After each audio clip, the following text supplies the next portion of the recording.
Thank you అన్న.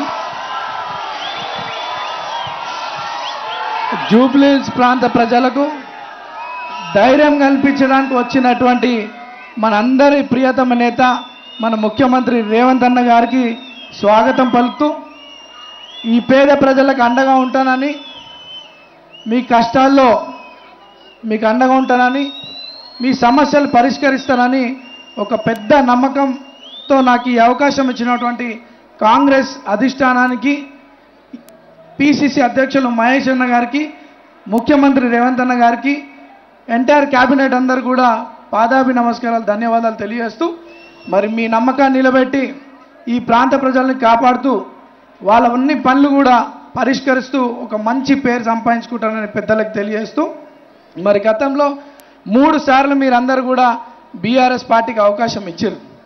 కానీ అభివృద్ధి జరిగిందా?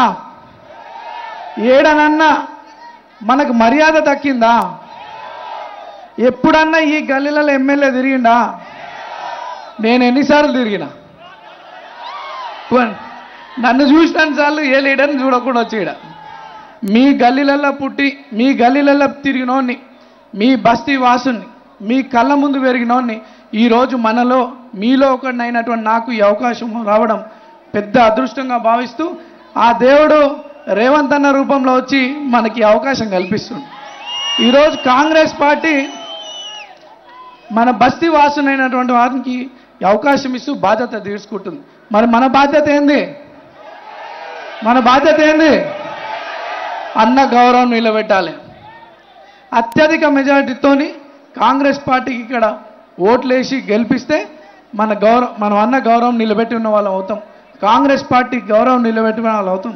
కాంగ్రెస్ పెద్దల గౌరవం నిలబెట్టిన వాళ్ళు అవుతామని చెప్పి సందర్భంగా తెలియజేస్తూ, సెంటిమెంట్లకి సింపతిలకి ఆలోచన చేయకండి. ఎలక్షన్ అంటే మన భవిష్యత్తుకి సంబంధించినటువంటి విషయం, మన పిల్లల భవిష్యత్తుకి సంబంధించినటువంటి విషయం, మన ప్రాంత అభివృద్ధికి సంబంధించినటువంటి విషయం.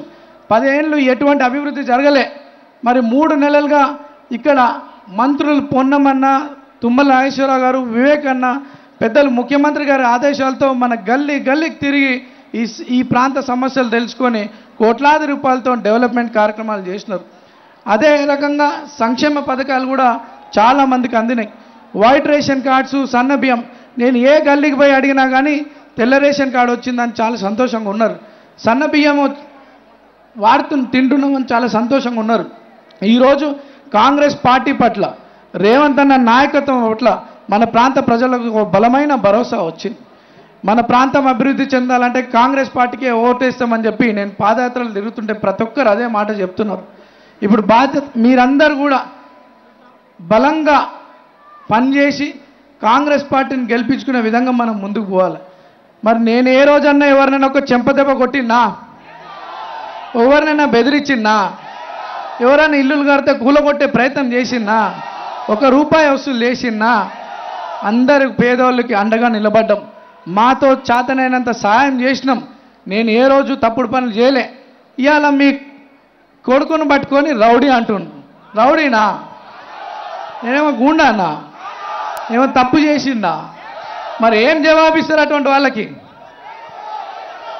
11 తారీఖు అత్యధిక ఓట్లేసి మీ తమ్ముడిని గెలిపించుకుంటే వాళ్ళకి జవాబు ఇచ్చిన వాళ్ళం అవుతాం. ఈ ప్రాంతం అభివృద్ధి కావాలంటే రేవంత్ అన్నను బలపరచాలి. మన భవిష్యత్తు బాగుండాలంటే కాంగ్రెస్ పార్టీని బలపరచాలి. ఈ ప్రాంతంలో అనేక సమస్యలు ఉన్నాయి. హై టెన్షన్ లైన్స్, వాటి వల్ల 10ల సంఖ్యలో జనాలు చచ్చిపోయినారు ఈ ప్రాంతంలో. మరి పెద్దలు వివేకన్న గారు సీఎం గారి దృష్టికి తీసుకువెళ్ళి అది ప్రాసెస్ జరుగుతూ ఉంది. ఈ ప్రాంతంలో అనేక అభివృద్ధి వాళ్ళు కావాలంటే కాంగ్రెస్ పార్టీని గెలిపించుకోవాల్సిన అవసరం మనందరికి ఉంది. యువ సోదరులందరూ ఇంతమంది వేల సంఖ్యలో వచ్చినారు. ఈరోజు ఎంత జోష్ ఉన్నదో 11 తారీఖు కూడా పొద్దున్న 7 గంటల నుండి సాయంత్రం 5 గంటల వరకు నిరంతరం కృషి చేస్తూ మనకు సంబంధించిన వాళ్ళందరినీ కూడా ఓట్లు కాంగ్రెస్ చేయి గుర్తుపై ఓటేసి కాంగ్రెస్ పార్టీని గెలిపించవలసింది కోరుతున్నాం.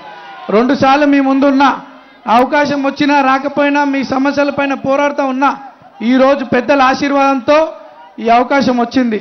ఒక్కసారి నన్ను ఆశీర్వదించండి. మీ మధ్యలో ఉంటూ మీ సమస్యలు పరిష్కరిస్తూ ఒక మంచి పేరు సంపాదించుకొని పెద్దల గౌరవం నిలబెడతానని చెప్పి ఈ సందర్భంగా తెలియజేస్తూ, మరి ఓటింగ్ 11 తారీఖే కాదు, ఈ రోజే స్టార్ట్ అయింది.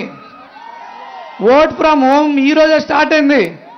103 ఓట్లు ఈరోజు హ్యాండిక్యాప్స్ సీనియర్ సిటిజన్స్ ఇళ్లలోకి పోయినారు.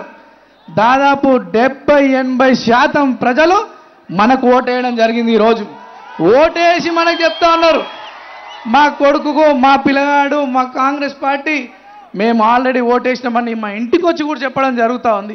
వాళ్ళందరూ కూడా పాదాభి నమస్కారాలు తెలియజేస్తూ ఇక బాధ్యత మిగిలింది మనందరి మీద, ఎస్పెషల్లీ యూత్ అంతా కూడా. ఇది మన భవిష్యత్తుకు సంబంధించింది, మీ భవిష్యత్తుకు సంబంధించింది.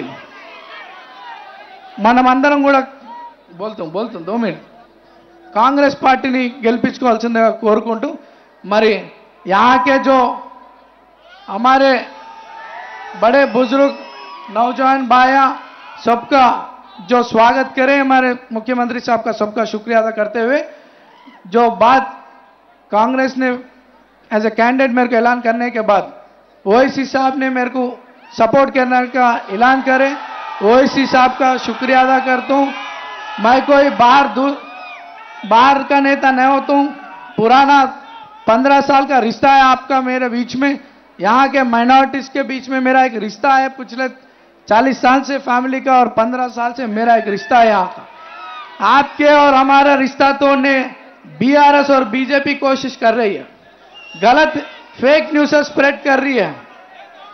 हाँ आप नहीं मानते मगर लोगों को तो बोलना, मेरा गलत फेक न्यूज़ स्प्रेड कर रही है. आप फेक न्यूज़ पे नहीं जाना.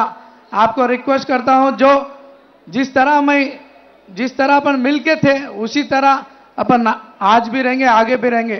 हर मजहब को लेके आए हम, चाहे हिंदू हो, मुसलमान हो, सिख हो, ईसाई हो, हर कोई लेके चला.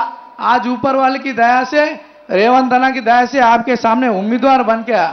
जब मेरे को उम्मीदवार बनाने की कोशिश कर रहे थे कांग्रेस, तो फेक न्यूज़ बहुत सारे स्प्रेड कर रहे थे, मगर कुछ नहीं रोका. इलेक्शन भी नहीं रोकूंगा. आप लोगों की दुआ से, आप लोगों की आशीर्वाद से कांग्रेस पार्टी हाईएस्ट मेजॉरिटी से जीता ना बोल के आपको कहते हुए, जितने भी इस इलेक्शन में मेहनत कर रहे हर लोगों की शुक्रिया अदा करते हुए, हमारे party workers, senior Congress leaders, ministers सबको शुक्रिया अदा करते हुए, और మీ పైన ఈ బాధ్యత, మనందరి పైన బాధ్యత ఉంది, కాంగ్రెస్ పార్టీని మంచి మెజార్టీతో గెలిపించాలని కోరుకుంటూ